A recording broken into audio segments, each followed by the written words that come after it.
Hello kids and fans, Gaurav here. और Williams institute के एक स्टडी अनुसार अमेरिका के टोटल 328.46 मिलियन पॉपुलेशन का 0.58% हिस्सा यानी कि करीबन 1.4 मिलियन लोग ट्रांसजेंडर हैं। बट वेट, क्योंकि अगर आप ये सुनकर सोच रहे हो कि ट्रांसजेंडर यानी कि इंडिया में किन्नर कहलाए जाने वाले लोग, तो आप बिल्कुल गलत हो। तो फिर कौन होते हैं ट्रांसजेंडर लोग? और क्या ट्रांसजेंडर एक जेनेटिक डिफेक्ट है या फिर किसी कंटेजियस डिजीज की तरह वो एक इंसान की वजह से दूसरे को हो सकता है? मेरा मतलब साइकोलॉजिकली ऑफ कोर्स। वेल, इसका जवाब जानने से पहले ये सुन लो। विलियम्स इंस्टीट्यूट के 2015 के एस्टिमेशन के अनुसार दुनिया में ऐसे 7 मिलियन ट्रांसजेंडर लोग हैं जिन्होंने अपने एक्चुअल आइडेंटिटी को अपनाने के लिए सेक्स असाइनमेंट सर्जरी की तरफ अपना हाथ बढ़ाया। अब फ्रेंड्स, वो क्यों, ये जानने से पहले मैं आपके लिए लेके आया हूं OneWin ऐप, एक ऐसा ट्रस्टेड गेमिंग एप्लीकेशन जहां पर आप विदाउट डॉक्यूमेंट वेरिफिकेशन करे डिफरेंट स्पोर्ट इवेंट्स और गेम्स खेलकर पैसे जीत सकते हो। फॉर एग्जाम्पल, मेरा फेवरेट गेम लकी जेट है, जहां पर खेल शुरू करने के लिए आपको बस स्क्रीन पर नजर आ रहे दोनों प्रेडिक्शंस को चूज करना है, जेट को आगे बढ़ने देना है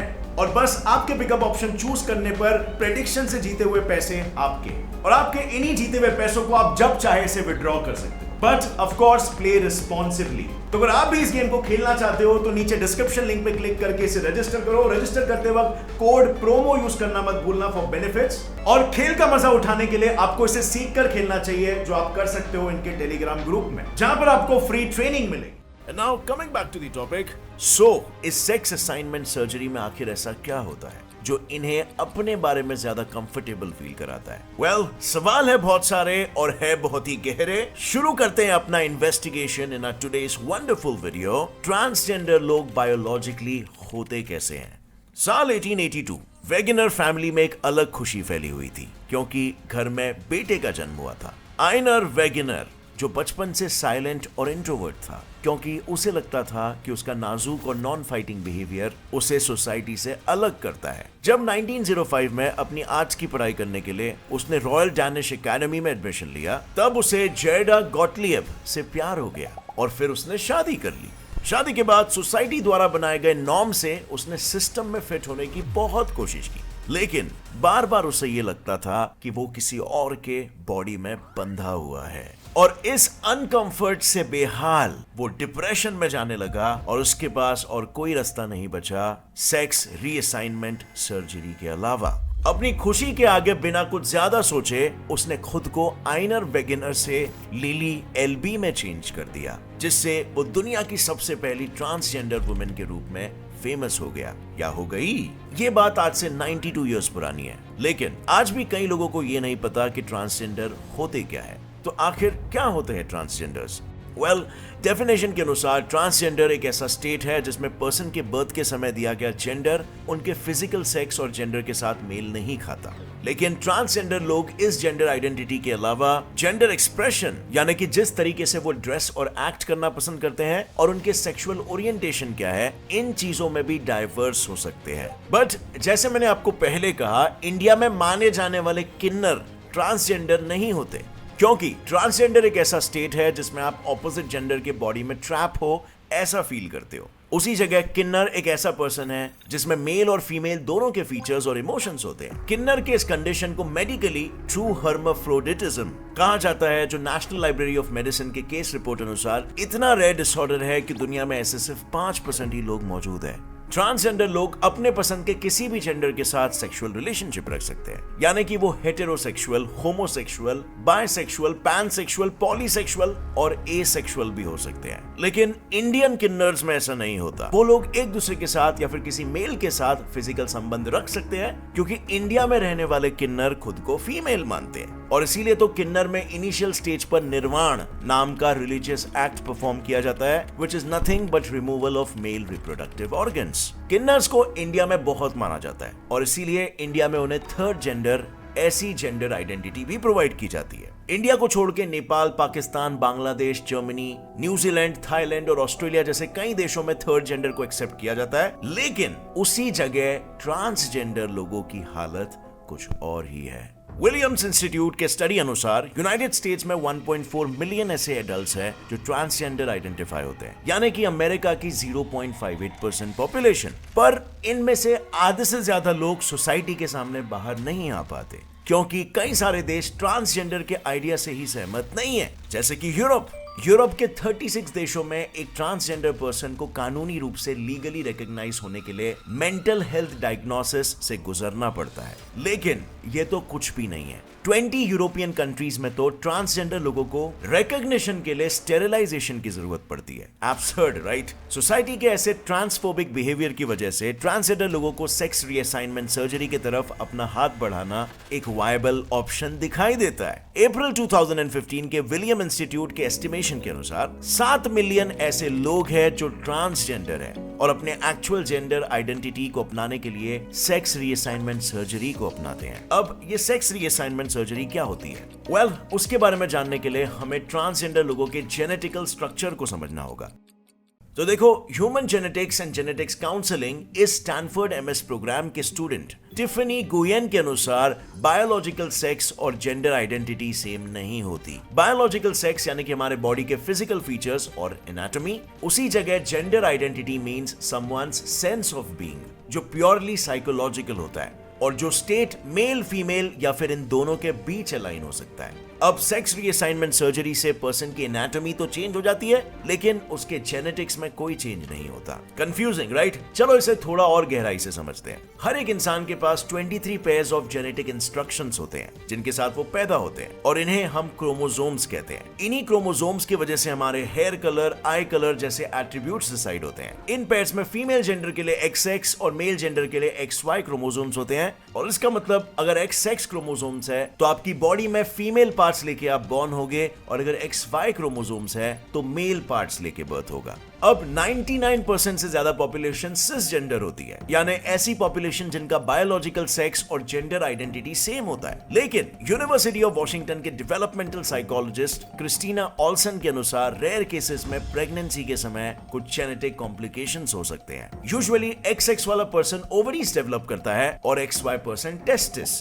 क्योंकि Y क्रोमोसोम के आर्म पर SRY जीन मौजूद होता है जो मेल्स के टेस्टिस के डेवलपमेंट का कारण होता है। लेकिन अगर Y क्रोमोसोम में SRY प्रेजेंट नहीं हुआ तो टेस्टिस के जगह पर ओवरीज डेवलप होने लगते हैं, जिससे Y क्रोमोसोम होने के बावजूद भी उस पर्सन की एनाटॉमी फीमेल की तरह डेवलप होगी। और उसी जगह अगर XX क्रोमोसोम में Y क्रोमोसोम्स ऐड हो जाए तो फीमेल होने के बावजूद मेल ऑर्गन्स डेवलप हो सकते हैं। और इन सारे केसेस में अगर किन्नर लोगों की बात की जाए तो उनमें XX और XY दोनों पेयर्स मौजूद होते हैं। मतलब पर्सन ट्रांसजेंडर है या नहीं, ये बर्थ के समय ही उसके क्रोमोसोम्स को देखकर पता चल सकता है। लेकिन university of Oklahoma health sciences centre के एडोलेसेंट साइकियाट्रिस्ट विलियम राइनर का यह कहना है, जिस भी क्रोमोसोम के साथ हम पैदा होते हैं उसे चेंज नहीं किया जा सकता, क्योंकि वो हमारे बॉडी के हर एक सेल में मौजूद होते हैं। यानी कि क्रोमोसोम्स को चेंज करना मतलब ट्रिलियंस ऑफ सेल्स को मॉडिफाई करना, और अभी तक हमारे पास ऐसी कोई टेक्नोलॉजी मौजूद नहीं है जिससे हम ह्यूमन बॉडी के हर एक सेल में मॉडिफिकेशन ला पाए। और इसीलिए सेक्स असाइनमेंट सर्जरी हमारे लिए एक ऐसा रास्ता बनता है जो इस प्रॉब्लम से जूझ रहे इंसान को सोसाइटी में फिट इन होने दे सकता है।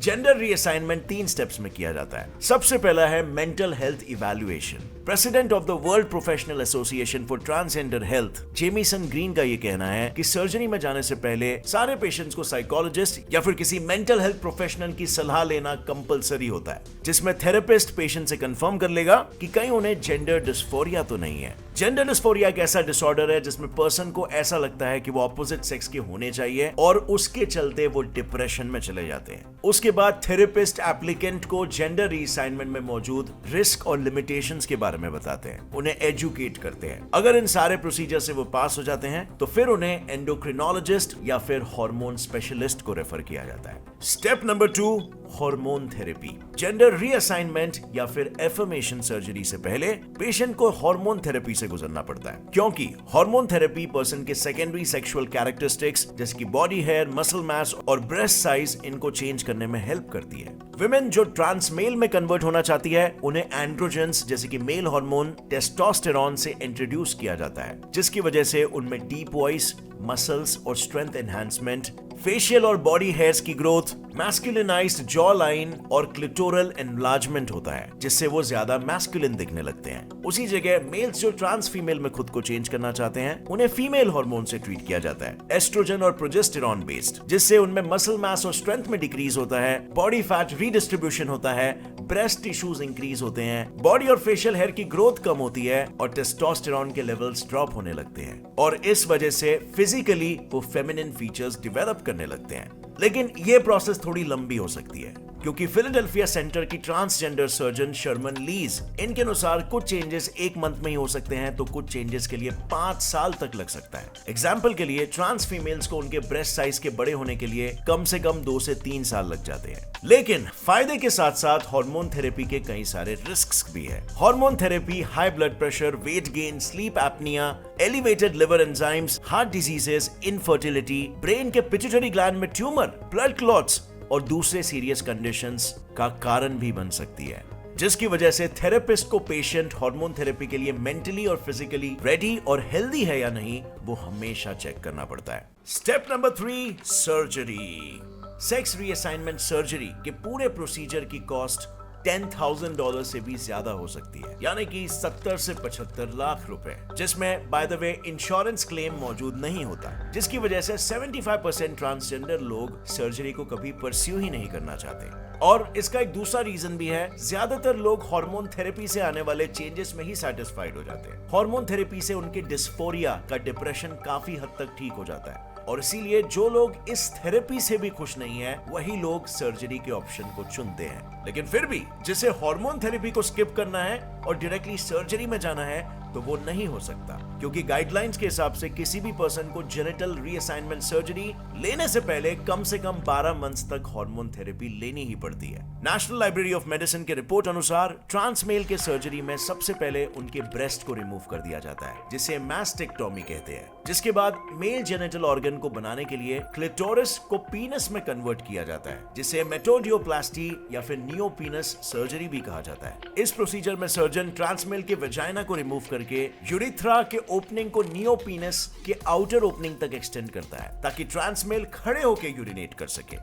इस प्रोसीजर का दूसरा ऑप्शन भी है, सेंचुरियन प्रोसीजर, जिसमें क्लिटोरिस के नीचे मौजूद राउंड लिगामेंट्स का पीनिस के एनलार्जमेंट के लिए यूज किया जाता है, और नियोपीनस बनाने के इस प्रोसीजर को फैलोप्लास्टी कहा जाता है, जिसमें मेटोइडियोप्लास्टी के लिए 2 to 5 आवर्स लगते हैं और सेंचुरियन प्रोसीजर के लिए 2.5 आवर्स लगते हैं। अब अगर ट्रांस फीमेल की बात करें, तो यूनिवर्सिटी ऑफ मिशिगन के comprehensive gender services programme report के अनुसार उनकी सर्जरीज में उन्हें पीनाइल इन्वर्जन वैजिनोप्लास्टी के साथ न्यूरोवास्कुलर न्यूक्लिटोरिस से इंट्रोड्यूस किया जाता है। आसान भाषा में बोलूं तो इन सर्जरीज में पीनस के ओरिजिनल पार्ट को यूज करके सेंसेट नियोवेजाइना क्रिएट किया जाता है, जिसके लिए पहले ब्रेस्ट इम्प्लांट और टेस्टिकल्स को रिमूव किया जाता है, और फिर स्क्रोटम के स्किन को लेबिया और पीनस के इरेक्टाइल टिश्यूज से न्यूक्लिटोरिस बनाया जाता है, जिस पूरे प्रोसेस को 4 से 5 घंटे लग जाते हैं। लेकिन जेंडर एफर्मेशन की ये सर्जरी कुछ रिस्क्स के साथ आती है। यूरिथ्रल स्ट्रक्चर यानी कि यूरिथ्रा में ब्लॉकेज की वजह से यूरिन फ्लो का कम होना, इम्प्लांटेड टिश्यूज की डेथ की वजह से टेस्टिकुलर इम्प्लांट्स का रिजेक्ट होना,